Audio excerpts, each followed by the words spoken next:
Pendidikan anak di SD.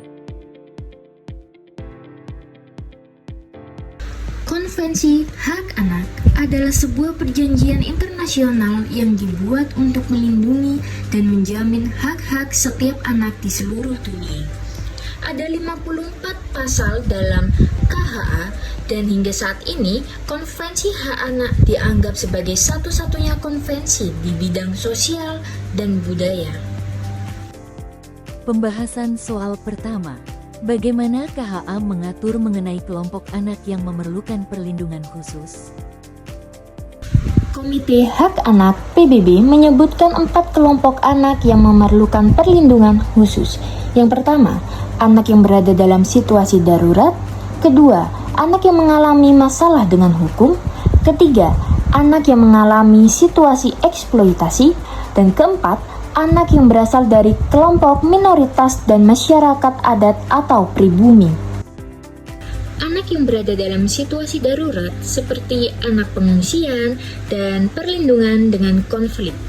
Anak yang mengalami masalah dengan hukum, dengan menghormati martabat anak, meningkatkan respek terhadap hak asasi orang lain, dan mempertimbangkan usia serta keinginan anak.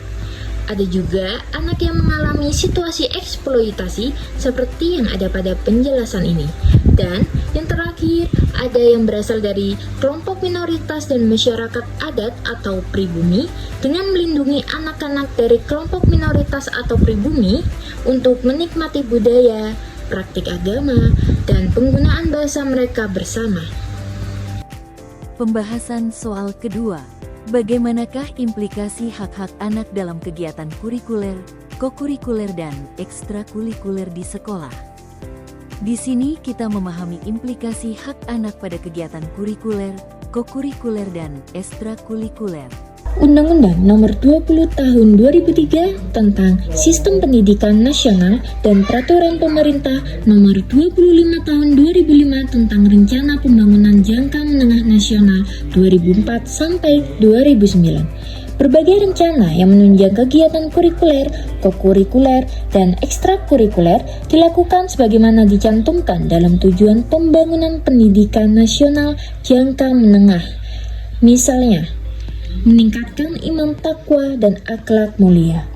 Hal ini dapat dilihat dari adanya kesempatan pada anak untuk mengikuti mata pelajaran agama, budi pekerti, maupun pendidikan kewarganegaraan di sekolah.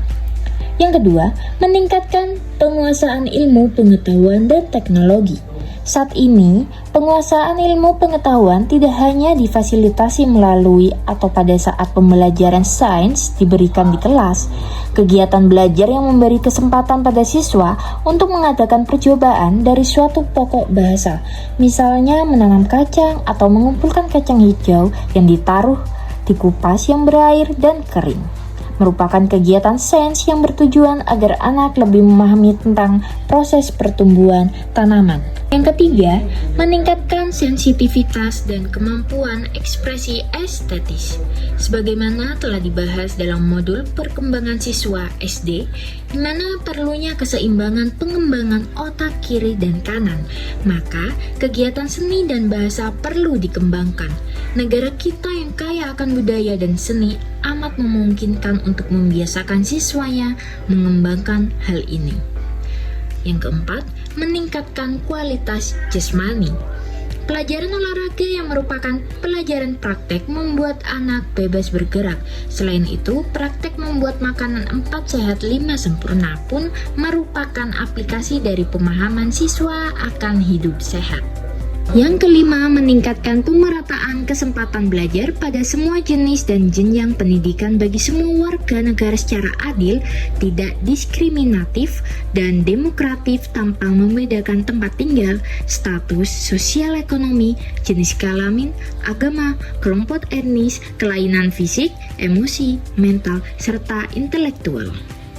Dan yang terakhir, memperluas akses pendidikan non-formal bagi penduduk laki-laki maupun perempuan yang belum sekolah, tidak pernah sekolah, buta aksara, putus sekolah, dalam dan antar jenjang, serta penduduk lainnya yang ingin meningkatkan pengetahuan, kemampuan, dan keterampilan.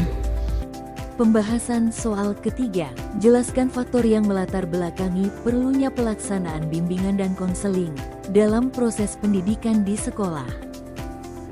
Faktor yang melatar belakang dalam proses bimbingan dan konseling. Pada penjelasan faktor kesadaran akan perbedaan individual di antara setiap manusia, guru cenderung melihat siswa sebagai objek. Hal ini dapat dibuktikan dengan pola perlakuan guru yang relatif sama pada setiap siswa.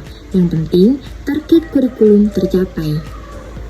Faktor kedua ini, guru yang menyadari akan hak-hak anak, maka dia akan memperlakukan siswa sebagai seorang pribadi yang utuh dan unik. Yang ketiga, kesadaran akan perlunya penerapan konsep demokrasi dalam pendidikan secara tepat. Kehidupan demokratis adalah suatu kehidupan yang didambakan sejak lama oleh bangsa Indonesia sebagaimana yang tercermin dalam cita-cita proklamasi. Kesadaran akan permasalahan yang dihadapi oleh individu dalam kehidupan masyarakat yang senantiasa berubah dan berkembang. Kelak, para siswa harus mampu berpacu dengan perubahan yang terjadi dan menangkap kesempatan dan peluang yang terdapat di lingkungannya. Dan yang terakhir, kesadaran akan persoalan yang dihadapi oleh individu dalam kehidupan modern. Para guru hendaknya mampu membantu siswa secara sistematis dan berkelanjutan agar para siswa mampu menyesuaikan diri dengan realitas kehidupan yang dihadapinya.